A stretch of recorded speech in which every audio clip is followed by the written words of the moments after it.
Olá, seja muito bem-vindo ao vídeo de hoje. E quantas pessoas não sabem lidar com os erros do passado? Será que você é uma dessas pessoas? Olha, a verdade é que todo mundo já errou, mas um dos erros mais agressivos que uma pessoa pode cometer é não saber se relacionar com os próprios erros do passado. Olha, é interessante. Quase sempre as pessoas caem em uma dessas três armadilhas. Inclusive, isso é algo muito comum, né? As pessoas têm um problema com os erros do passado e não sabem o que fazer, inclusive vão para a terapia e essa é uma queixa muito comum. Mas olha, preste atenção nessas três armadilhas. A primeira é achar que não errou, se justifica, né?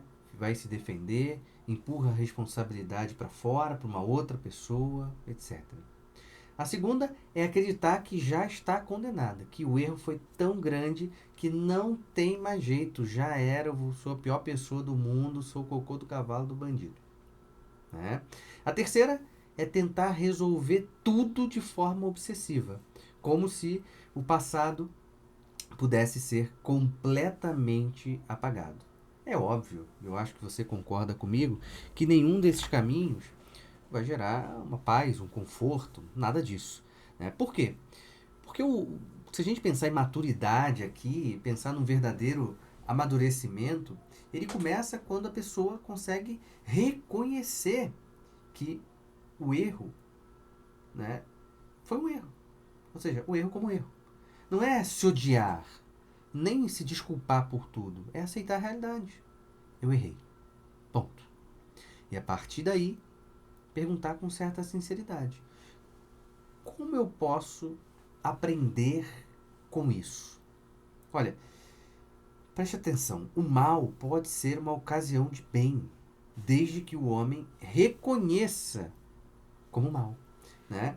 Esse ato, né? Então isso é muito importante. Ou seja, é possível tirar o bem de um erro, mas nunca negando que foi um erro. Então, para eu tirar um bem de um mal, eu não posso negar que o mal é mal. Se eu quero tirar um bem de um erro que eu cometi no passado, eu não posso chamar aquele erro meu do passado de algo que é bom. Então, isso é muito importante. Por quê? Porque a negação é, tende a cegar as pessoas. E a aceitação começa um processo, então, de liberdade, de uma relação mais livre com a própria história. Certo? Mas é algo. Mas existe algo importante aqui que precisa ser lembrado. Nem todo erro pode ser totalmente corrigido. Alguns vão deixar marcas para sempre, seja no outro, seja em nós mesmos, que vai ser algo lembrado no tempo. E é isso, não tem o que fazer. O passado ele não pode ser refeito, mas ele pode ter uma oportunidade da pessoa se redimir. Então a atitude certa com o erro do passado é o arrependimento, não uma culpa obsessiva. É olhar para trás com certa humildade mesmo e dizer: olha, eu faria diferente se fosse hoje. Isso aqui que eu acabei de falar já é um certo sinal de crescimento. Muitas pessoas carregam culpas absolutamente desordenadas, porque, olha que absurdo, né? Uma vez eu tive um paciente assim, né? Porque julga o eu de 15 anos com o olhar do eu de 30 anos. Mas calma aí, isso não faz sentido, né? O amadurecimento ele é um processo. O erro de ontem precisa ser entendido por que ele aconteceu. Pode ter sido fruto da ignorância, por exemplo, da imaturidade, enfim, pode ter várias explicações que não fazem o erro virar um bem. Né? O erro é erro. Posso tirar um bem dele. Mas é bom que eu entenda por que eu errei. Qual foi o motivo que me fez errar. Então, muitas pessoas ficam se castigando e esse castigo sem medida é uma espécie de auto-injustiça. Né? Ou seja, a justiça verdadeira reconhece o erro, mas também reconhece o caminho percorrido depois dele. Então, é preciso se afastar daqueles três problemas que eu mencionei no início deste vídeo. Né? Que o primeiro pode ser entendido como um olhar soberbo, que chama de bom o que é ruim. O outro é aquele olhar fatalista, que se condena sem esperança. Já era, minha vida acabou, né?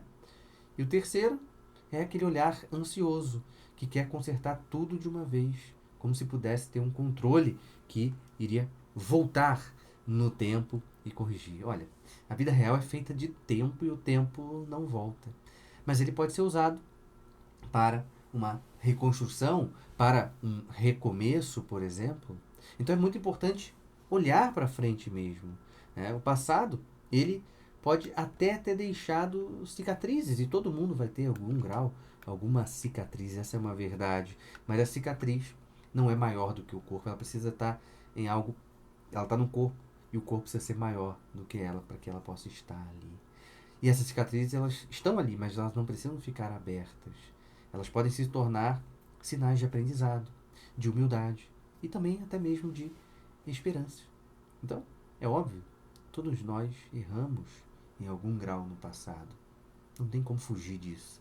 Mas a gente pode dizer aqui com certa tranquilidade que o que nos define não é o erro, e sim o que vamos fazer com ele. Olha, dica para você: assuma os seus erros, aprenda com eles e siga a tua vida. Esse é um caminho de quem quer realmente crescer. É isso. Curta esse vídeo, se inscreva no canal e comente aqui embaixo o que você quer que eu fale do próximo vídeo. Tchau, tchau.